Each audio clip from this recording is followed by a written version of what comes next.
This is Covering the Spread, part of the FanDuel Podcast Network.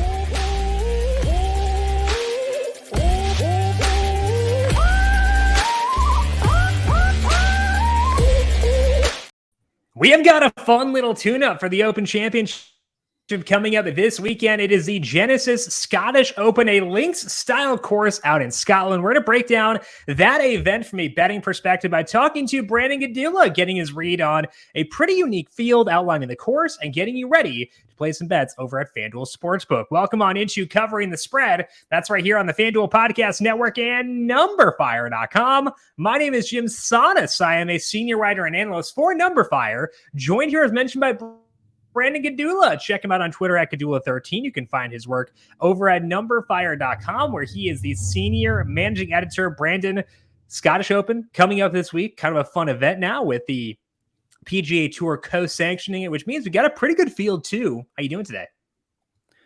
Good, yeah. And I know you love some overseas golf so that you don't have to watch any of it and you can just wake up and check the scores. So this is like your Masters. I think everyone else gets like amped up for the Masters.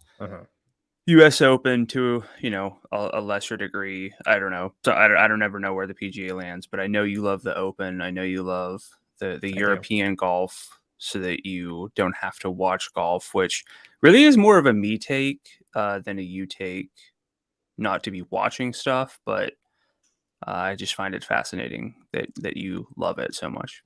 So I think that last night's home run derby is a good example of why I like this, because I don't have to be miserable when I get stuff wrong. If I get stuff wrong and it happens while I'm sleeping, like, I wake up and Paul Casey is 6 over, sick. I don't have to worry about it. Like, it's okay. I wake up, I see it, I can move on. If I suffer through it and watch Adolis Garcia lose in the first round, not that I had him going beyond that anyway, but knowing that my first bet off the board was toast, and then the guy I had winning it all loses in the first round too, as you wear your Mariners hat to mock me. I'm sure you knew exactly what I was referring to there. It was definitely intentional. Yeah. But I don't have to suffer through being wrong when it happens, and I find that pretty reassuring. Did one of my Mariners win it? No, Julio Rodriguez did beat Pete Alonso in the first round, though. And he's awesome, so that's fine. It's one of those where it's I'm bummed that I lost, and I'm bummed that I was wrong publicly, but he's fine. So at least there's that. Yeah, it's one of those things I always run into. I have a lot of hats. So people, I have a Dolphins hat. People will ask me, oh, what'd you think about the Dolphins season last year? And I'm like, man, I mean, I'm a sports guy, but it's mostly that I just like hats. So yeah, and we're not results based people, so it's hard to name. I don't know what the record was last year. Yeah, that's the other thing too. Is I think this or that about this team. I was higher on them than consensus. So I think they did better, or vice versa. Mm-hmm. And people ask me the playoff team. I forget stuff right away. We know this, but we're constantly on to the next thing, so it's hard to retain information beyond the past week. Yeah. And so that makes it difficult for sure. But, I think that this week should be fun. I have said my take that I like being able to wake up and while you're having your morning pee break, you check the scores, see how things are going. Maybe some 3 balls have already paid out. I don't know. I wasn't doing 3 balls last year at this time. So this is the first experience of that. And I'm pretty pumped about all that. So we'll talk about what to expect for the Genesis Scottish Open here in just 1 second. But first, a reminder to make sure you're subscribed to Covering the Spread wherever you get your podcasts. You can find us on Apple Podcasts, Spotify, wherever you get your podcasts, you can find us. If you like what you hear, leave us a 5-star rating on Apple Podcasts or Spotify. And do not forget, these podcasts also go up over on the FanDuel YouTube page and on FanDuel TV Plus on Amazon Fire, Apple TV, and Roku as well. Take your first swing at betting MLB on FanDuel and get 10 times your first bet amount in bonus bets up to $200. That's right. Just bet $20 and you'll land $200 in bonus bets, win or lose. That's $200 you can spend betting everything from the money line to the over-under to who you think is going to hit the first home run. On an app that is safe, secure, and super easy to use. Plus, when you win, you get paid instantly. There's no better place to bet on MLB than FanDuel, America's #1 sportsbook. So sign up today and get $200 in bonus bets. FanDuel, official partner of Major League Baseball, must be 21 plus and present in select states. First online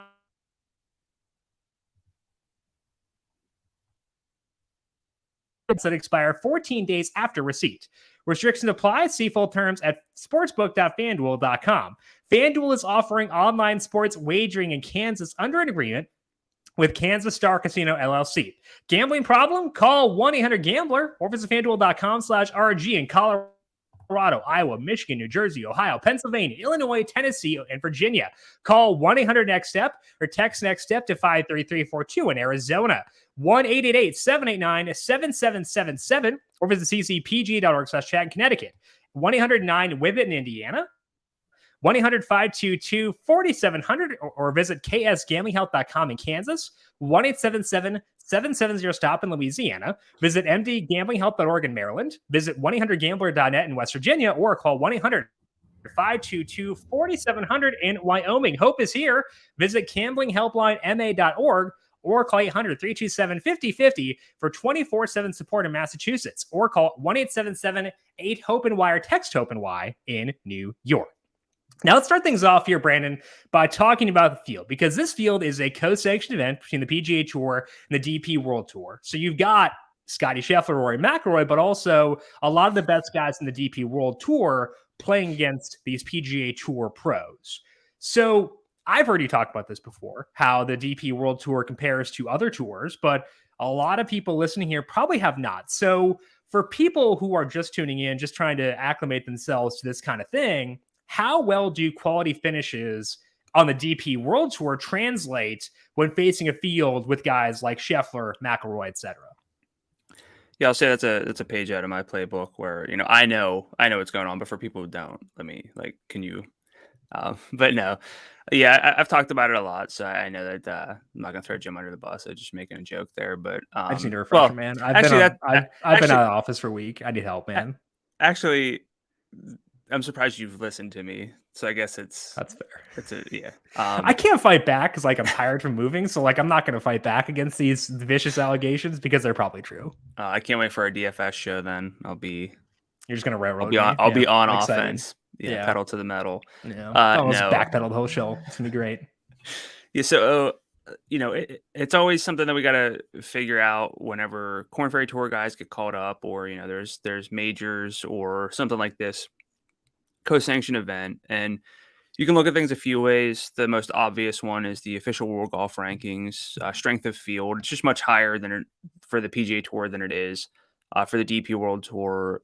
Average strength of field rating for the PGA Tour this year, it's a 267, which is an arbitrary number basically and doesn't really mean anything. So this context will help. Again, 267 for the DP World Tour in 2023, 103. And then for the Corn Ferry Tour, which, if anyone doesn't know, is basically the minor league tour to the PGA Tour. It's like the one step down from the PGA Tour. So again, those are 267, 103, and 72. So that puts the DP World Tour closer to the Corn Ferry Tour than it is to the PGA Tour. Data Golf, which we also cite plenty, has a field strength page that indicates a few things about the field. Most helpful for this conversation is just the average sort of world rating for a golfer, basically where a 0 is the average professional male golfer. PGA events this season have averaged a minus 0.2 strokes gained, stroke average for the field this season. It's a minus 1.1 for the DP World Tour and a minus 1.4 for the Corn Ferry Tour. So maybe a third of a shot difference between the DP World Tour and the Corn Ferry Tour, but about a stroke different per round. So comparing things is always a bit tricky. Data golf stuff adjusts virtually everything automatically for us, which is nice. With my model, I adjust stuff as well. So that helps me compare, the same week of golf across different tours, but I know that that's not something everyone's going to do. So I point people to Data Golf to help out, try to get up to speed on some of these golfers that you're a little bit less familiar with. But yeah, to sort of sum it up, DP World Tour, I know some people think it's similar quality to the PGA Tour, but it's really not, no matter how you cut it. And it is better than a Corn Ferry Tour event on average, but not substantially so. So it's basically the secondary tour. I guess it'd be the third best tour if you try to figure out what the Live Tour is valued at. So it's a step down for the PGA Tour. Yeah. So maybe someone finishing like top 10, constantly on the DP World Tour, just ballpark it, maybe like top 25s or so on PGA Tour, and that depends on the individual event itself. So I won't get into it from there. But yeah, that's what we're looking at. And that's definitely reflected in the betting markets too, because a lot of like the top end DP World Tour guys are going to be 50 to 1 or longer to win this event. So the betting markets reflect that, but I wouldn't use finishes in the DP World Tour to say, oh, Adrian Morong's 55 to 1. I should rush to bet that and stuff like that. Although he has been a 3-ball god at times. So full respect to Adrian Morong despite that. Now, this is the second time, as mentioned, we've had the PGA Tour co-sanctioning this event. It's at the Renaissance Club for the Genesis Scottish Open. What did we learn about this course last year, Brandon? What should we know about this course heading into this week's event? Yeah, as with a lot of links courses, depends a lot on weather and just sort of the elements in general, how firm the fairways are, how firm the greens are, whether we get rain, whether we get wind. So the recent winning scores, last year, Xander Schauffele won at 7 under par when it was co-sanctioned, but the 3 years prior when it was on the DP World Tour, which I guess for anyone else, if we didn't clarify, is what the European Tour was for a long time. Same tour. 18 under, 11 under, and 22 under. So it can be really varied. And that's kind of what you get with a links course. And with most links courses, there's a de-emphasis on hitting fairways, slight emphasis on distance. Statistically, I think if you look at the hole by hole, it would make sense to target guys who are longer off the tee. So that's factored in for me a bit. But really, it's like an emphasis on irons, wedges, and putting. Just having a great driver, being long off the tee is not enough. Among 38 courses with ShotLink data last year, according to Data Golf, this was the 4th toughest place to gain strokes from approach play. Tough greens to hit, tough greens to stick. So you're going to need to scramble and putt well. So kind of an all-around test, which and a bit of a creative test. And there's really no shot like strokes gain creativity, but you're going to get some undulation. Guys maybe just playing things a little bit differently than they would typically. So that increases the variance a bit, but it's not going to be completely random. And with the amount of PGA Tour players we have in the field, they're probably going to rise to the top as they did last year. Again, Xander won, Kurt Kitayama, Tom Kim, Tommy Fleetwood, Patrick Cantlay, Cam Tringale, Jamie Donaldson, Matt Fitzpatrick, Brandon Wu were the guys who were T6 or better. So yeah, that's kind of probably in store this year again. So you mentioned that distance can matter, at least hitting fairways doesn't matter as much. But then you also said that, it's going to be fairway through green that matters a lot. Now, Justin Rose is a guy who is not long off the tee. He's not short either, to be clear, but like he's not as long as a lot of the guys who are up near the top. Do you downgrade someone like that who is not super long, but who does have or does the fact that he is so good after hate that for you? So, I mean, Tom Kim was solo third last year. If the course plays firm enough, they're going to get that rollout. So it's basically, I prefer golfers to have distance off the tee so that they can take even more advantage. But it's kind of an equalizer in a lot of senses. So not gonna like penalize anyone. It's basically just a slight lean toward distance if I can get it. And basically, the more important thing is like not emphasizing guys who are just super accurate. I think that makes a lot of sense. Okay, so let's take a look at the odds board here over at FanDuel Sportsbook, where Scotty Scheffler is a favorite. He is 7 to 1. Rory McIlroy is plus 850. Nobody else shorter than 14 to 1. Brandon, when you look at the top board here, you got those two favorites there. Any value for you in either Scotty or Rory with where things currently stand? On one of them, yeah, and it's Scotty Scheffler. My model has him around plus 610 to win against this field. He's phenomenal, first of all. And that's a big part of it. One of the best tee to green games that we've seen really ever in the ShotLink era. He's doing what he's doing without putting well. And that's kind of crazy because to clarify like what he's doing in 2023, like the calendar year itself has not finished worse than T12 in the 2023 season. He was T45 at the CJ Cup back in October. He's got the 2 wins. I mean, and he's doing this with just okay putting. So my model likes him a lot. I like Scheffler. And over the past 50 rounds, first in strokes gained off the tee, which again, not necessarily the most important stat, but you love to see that. And first in approach play.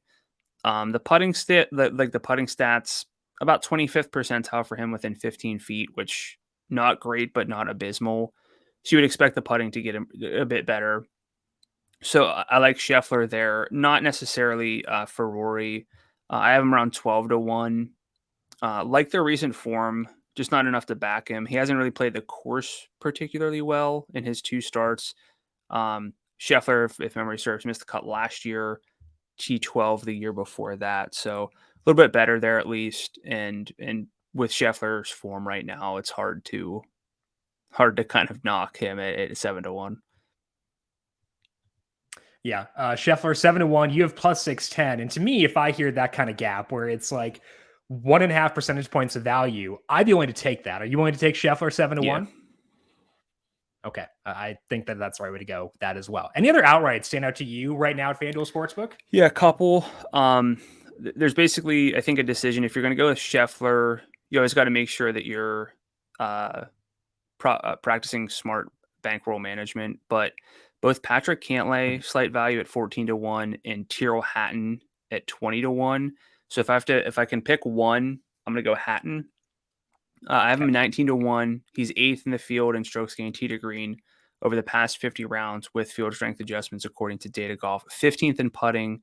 He's played the course a lot. 3 top 25s. I like to see that. And so I like Cantlay and Hatton again. Would lean Hatton, especially if I'm going with Scheffler. And then a name that I've mentioned a few times, down at 45-1. Unless he moved. Did he move? It looks like maybe he moved. Your screen's really small for me. Wyndham Clark. Oh, buddy. He's 34 now. Oh, geez. Okay, so that's not a number I can recommend. So gonna pivot on the fly here. But if that lengthens, just to note, I mean, I had him, I think like 42 or 40. Okay. So 34. Let me see. I'll do some looking really quick, see if we can still get him longer than that. But 34 is wild. But dominant. Is it though? Yeah. Is it wild? Come on. He would need a 3rd win in 6 starts, but I just kind of envision him to, I like to let the model do the talking, and then kind of from there, I'll make some tweaks. I'll disagree or agree in certain places. But with what Wyndham Clark did with his short game at the U.S. Open, feels like he could kind of scramble his way to a win here. And he didn't even gain. He lost strokes with his approach play at the U.S. Open, which is honestly kind of disgusting that he did that. So, and this is the guy who is like a great iron player. So I'm kind of not there at 34. So, but honestly, I would be okay still with just basically a card of Scheffler, Hatton, and maybe Cantlay as well. You can still get Clark at 40, but if you have him at 42, that's not enough, obviously. So yeah. Shop around on Wyndham, see if you can get him out there, because maybe there's value remaining still out there, but obviously like even plus 340 would be appropriate for a golfer as beautiful and as wonderful as Wyndham Clark. I know non-outrights not get posted until pretty recently, and it's primarily just finishing positions right now over at FanDuel. Any time for you to buzz through those to try to find value, or still working on the non-outrights as of now? There were 2 that I saw, but yeah, pretty recent. Top 20 here. Lucas Herbert should be plus 320, unless I got. Did you get steamed again? No, it's 320 still. You're okay. Good. He's finished T62, T4, T4, and a missed cut at Renaissance Club in his career, but that's some of the best sort of cumulative form at this course. The stats model is just okay with Herbert. One of the more like course sensitive golfers. That's not necessarily even mathematical. It just feels like his best play is at certain types of courses. I think this course can fit him well, obviously based on his finishes here, but I think that's a good number according to my model. And then Padraig Harrington, top 30, plus 310. He's got 4 starts at this course in his career, T9 in 2020, T18 in 2021, missed cuts in 2019 and 2022. But that's a lot of course knowledge, and he has been tearing it up on the Champions Tour. He was on the No Laying Up podcast talking about how he is still putting on swing speed and has been basically.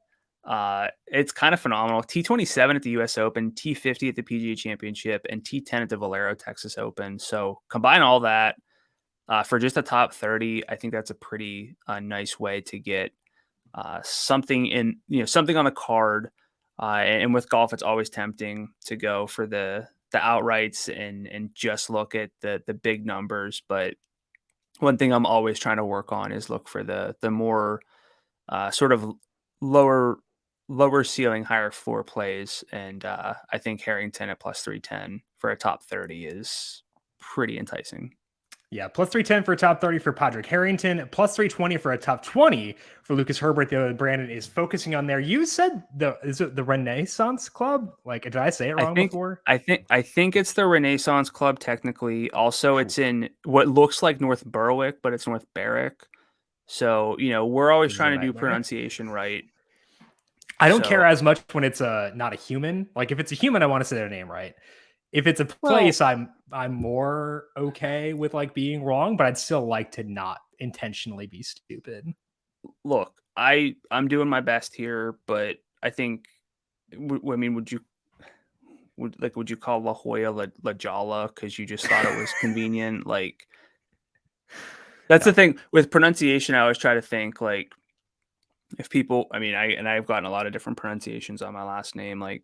What if people purposefully just said it how they wanted to?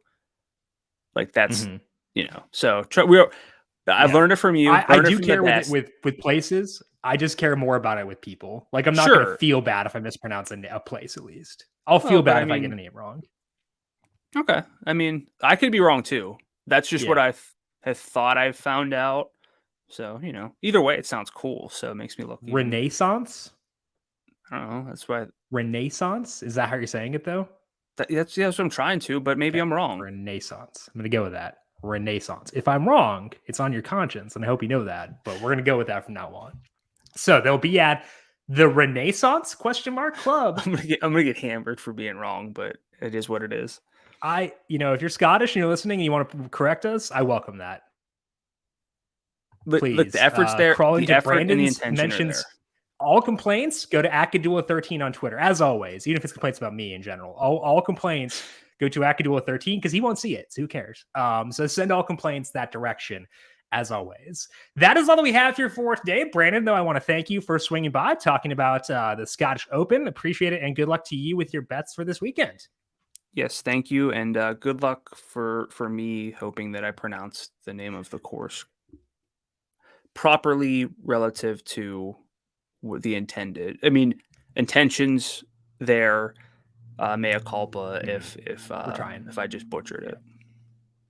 And T's and P's to me for our DFS podcast. You railroad me as I roll over for you at all times because I just don't have the willpower to fight back as of right now. You can find Brandon on Twitter at Gdula13. I am on Twitter at Jim Sonis. Do not forget to subscribe to Covering the Spread wherever you get your podcasts. Give us a 5-star rating if you like what you hear on a podcast or Spotify. Also check us out on the FanDuel YouTube page or on the FanDuel TV Plus app. We'll talk to you once again tomorrow. This has been Covering the Spread right here on the FanDuel Podcast Network.